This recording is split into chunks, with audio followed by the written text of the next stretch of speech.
Good morning, I'm Nivareti Manu, and this is your morning news fix for Tuesday, 4th of November. In this update, the Prime Minister says Te Pāti Māori isn't a serious outfit. The party's Te Taitonga electorate executive has launched a petition calling for party president John Tamahere to resign.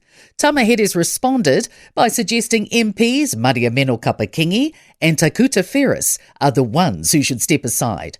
Christopher Luxon says he doesn't give the party a lot of credence. The Te Pāti Māori that we've seen in the last few years is very different from Te Pāti Māori that National was in coalition with many years ago. This is a party that actually is just purely activist. The government's planning to remove the requirement for school boards to implement the Treaty of Waitangi.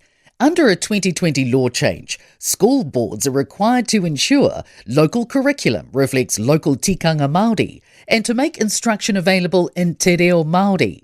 Education Minister Erica Stanford says the treaty clause made no difference to raising the achievement of Māori children.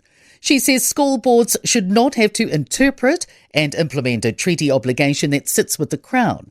Stanford says her new legislation will still make clear that school boards must seek to achieve equitable outcomes for Māori students. ACC's cutting ties with Water Safety New Zealand. It's ending its long-standing partnership with the drowning prevention group from the end of March, pulling about $1 million a year in funding. ACC says it hasn't seen a measurable reduction in drowning injury claims, which cost around $3 million a year. It says it needs to focus investment on areas where there's greater potential for claim reduction to ensure the scheme's long-term sustainability. ACC says it's committed to preventing harm in and around the water and will continue to support the sector through the Have a Hum campaign.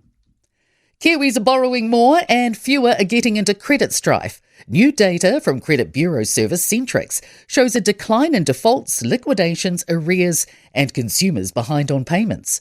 Lower interest rates are allowing households and businesses to take on more credit and helping them stay on track with paying it back. But there's still a strong north-south divide. Many consumers are still falling behind across much of the central North Island and the far north. People are being reminded to know the legal limits and their personal limits this Melbourne Cup Day. The 165th racing of the Melbourne Cup is set down for 5 p.m. today.